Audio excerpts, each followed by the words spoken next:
Uma das séries de TV mais aguardadas dos últimos tempos é a adaptação de Sandman para Netflix.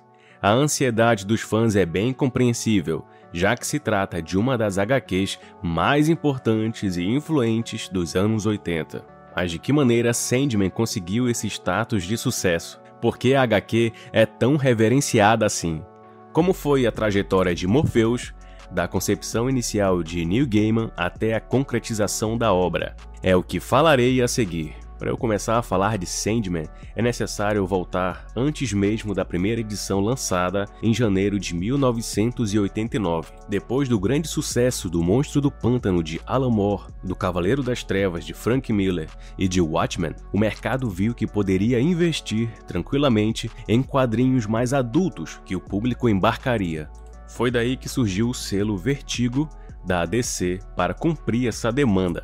Surgiram vários autores ingleses e ficaram com a responsabilidade de pegar qualquer personagem obscuro da editora que estivesse esquecido e fazer uma completa reformulação nele. Grant Morrison fez isso com o Homem-Animal e Gaiman com o Sandman, que antes era um detetive que usava uma máscara de gás e se chamava Wesley Dodds. Há um dado interessante na trajetória de Sandman, de Neil Gaiman. Inicialmente, a HQ não fez tanto sucesso assim. Muito disso se deve ao fato de que Gaiman ainda estava experimentando que tom dar às suas histórias. Não é à toa que ainda nas primeiras edições, alguns personagens da DC surgem em aparições especiais, como Constantine e o Caçador de Marte, ou seja, as histórias de Morfeu ainda estavam muito ligadas ao universo da editora, precisando fazer referências aqui e acolá. E aí que depois de algumas histórias, Sandman dá um salto importante a algo bem autoral e fica realmente mais ousado e interessante. Digamos que o ponto de virada acontece na edição 8, que é quando a morte dá uma bela lição de moral no irmão Morpheus. A partir desse momento, o universo de Sandman se expande consideravelmente, com a aparição dos outros perpétuos,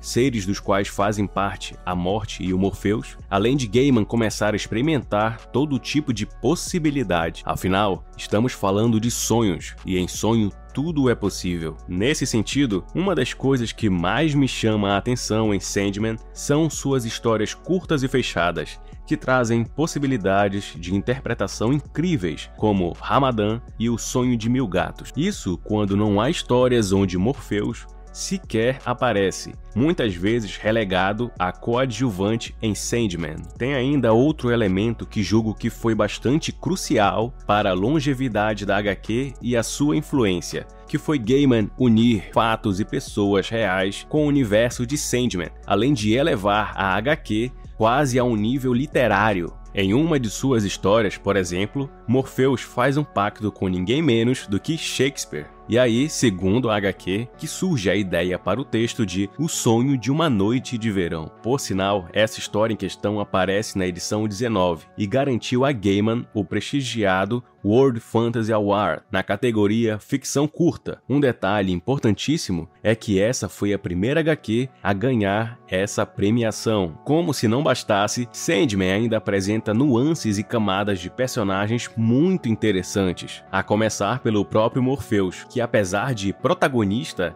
ainda bem entre aspas mesmo, está longe de ser um herói ou coisa parecida. É só lembrar que ele trancafiou uma mulher no inferno por séculos, apenas por ela tê-lo rejeitado. E fora o Lorde dos Sonhos, há também a Morte, tão carismática que ganhou várias histórias próprias depois, e outros perpétuos igualmente interessantes, como Delírio e Desespero. Ou seja, Gaiman, além de reformular um personagem já datado na época, criou toda uma mitologia com personagens poderosos e etéreos. Isso possibilitou que suas histórias pudessem ter um quê filosófico maior, mesmo que em essência muitas histórias ainda sejam de aventura ou de terror. Some isso ao fato de que o autor conseguiu mesclar elementos até então pouco usuais nas HQs, como a interação com personagens históricos reais e a mistura com outros gêneros artísticos. Mesmo com forma de quadrinho, Sandman ora parecia literatura, ora cinema, ora teatro. Muitas vezes a leitura de Sandman é desafiadora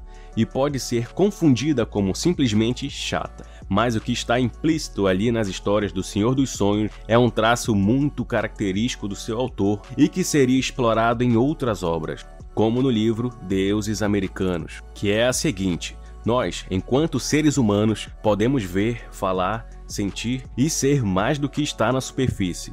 O que seria Morfeu senão uma entidade que nos mostra a verdade de nosso subconsciente?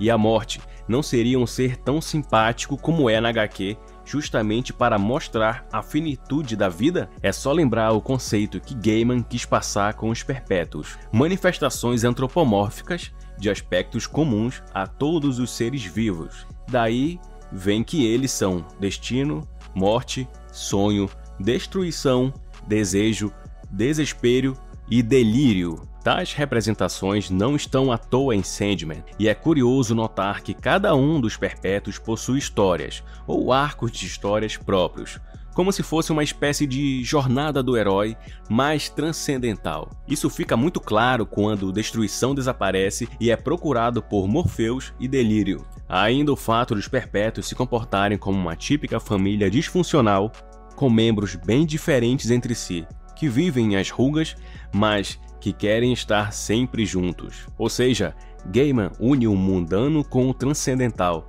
os quadrinhos com a literatura, a diversão com a filosofia, e isso permite que as histórias de Sandman não tenham necessariamente uma moral ou um fim, apenas existem. Estão lá, como o sonho, a morte e a destruição. São todos elementos comuns, não só as pessoas, mas todos os seres em geral. E talvez essa seja a grande força de uma obra como Sandman, pois a sua leitura não acaba quando acabamos de ler a revista. Ela fica, e é um convite bem-vindo à reflexão. A série da Netflix trará todos esses elementos? Bem, é difícil dizer, pois cada obra pode ou não funcionar a seu tempo, e a depender da mídia usada. Sandman, a HQ, galgou passo a passo sua trajetória, com calma e cuidado, até chegar aonde chegou. Muito obrigado por assistir o vídeo até aqui.